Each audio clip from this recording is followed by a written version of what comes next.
a halibut fish with halibut fish with tomatoes. So actually, I already started it and then I forgot. Oh, I have to make a video.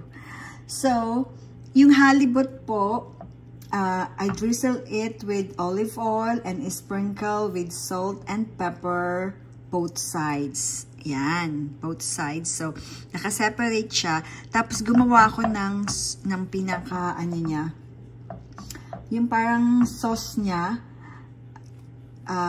So, bali, kinumbine ko yung tomatoes, garlic, olive oil, and harissa paste. Ito po yung harissa paste na ayan, Moroccan style pepper sauce. So, tapos, after that, nilagay ko siya dito. Maya-maya, mabilis lang. So, I'll bake it to 375. So, bali, 15 to 20 minutes. Bake lang. Parang marinate ka lang siya. Dyan. So, that's easy. Easy to cook. And it's yummy. Ganun lang po ang luto ng halibut fish na to. Hello! Matagal akong hindi nag-video dito sa loob ng bahay ng amo. So, natamad po kasi akong mag-video. Because life is routine. Routine lang po ang buhay. So, siyempre, yun lang ang parating yung makikita sa akin. So, ngayon po, sabi ko, why not? Why not make a video? So, gagawa po ako ng cauliflower for later. Gagawin ko na ngayon kasi busy ako mamaya. As usual, ang aking life is busy pag pag uwian na po. Da-drive ko yung alaga ko sa dance. Pero dapat po may may driving ako ng right after the school ends. Pero canceled yung reading. So, mamaya pang 5:15. So, kaya ayusin ko na to para pagdating nila is na lang, warm up. Warm up na lang po nila. And habang wala naman akong ginagawa, nalutuin ko na. Di ba? Sayang po ng oras. Yan. Salamat po sa mga parating andyan na sumusuporta. I'm trying my best na balikan ko lahat. Yung iba, yung biniplay ko po sa isang phone. Habang gumagawa ako ng naka-play yung mga iba, nakatambay ako sa mga nag-premiere. Patalon-talon kasi minsan sabay-sabay. Yan.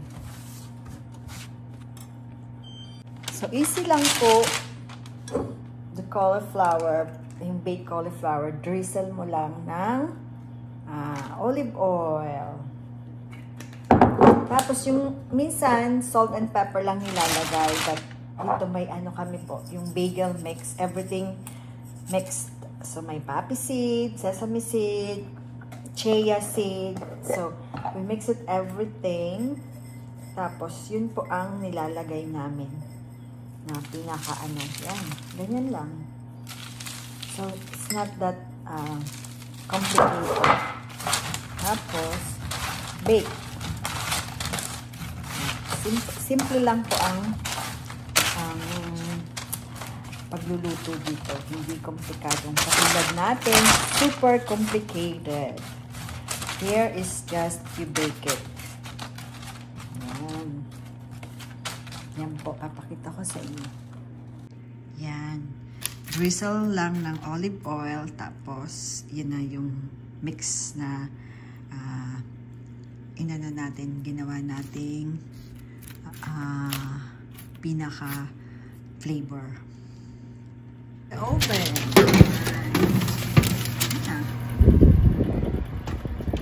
400 po yan. Po yung aking ginagawa. Mamaya ko pa to ibibake.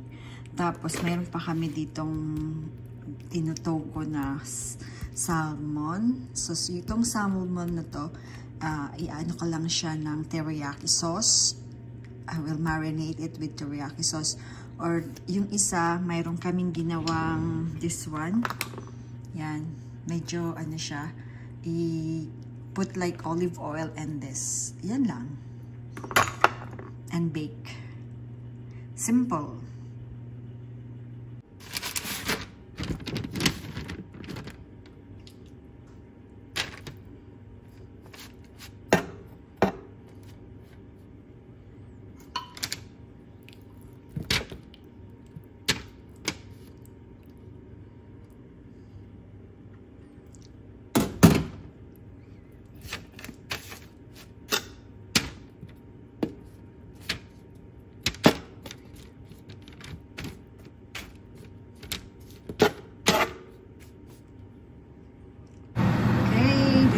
Halibut fish.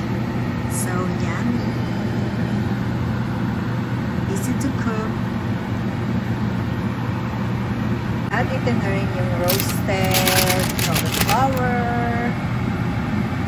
Ito ang ating lulutuin ulit. Darating na po ang mga bata. In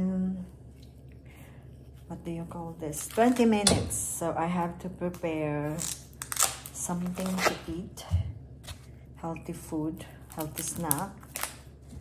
So I will make a cucumber. Ito po ang kinakain nila. Cucumber. Then magkakat ako ng pear.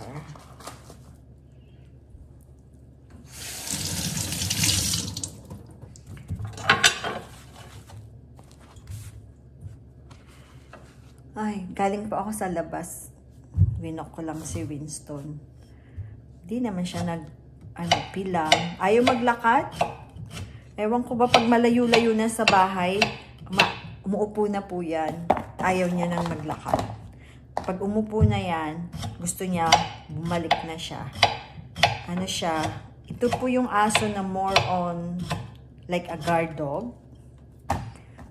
Ayaw niyang iiwanan yung bahay. At kahit sinong lumapit dyan sa pintuan, naku, tawol siya ng tawol. Pero hindi naman siya nangagat. Parang nananakot lang siya.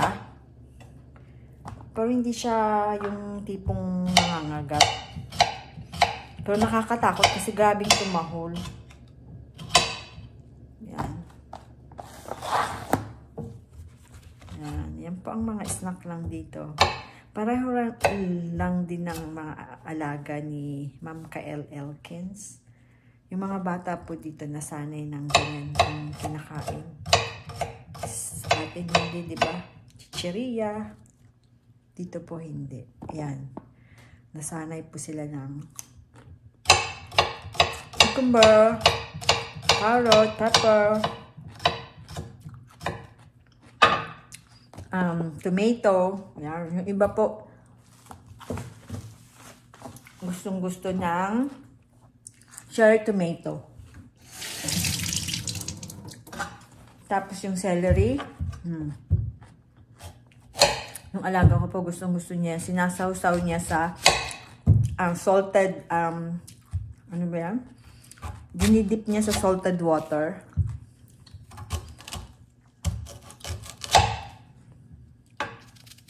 Yan. Tapusin ko lang po muna to.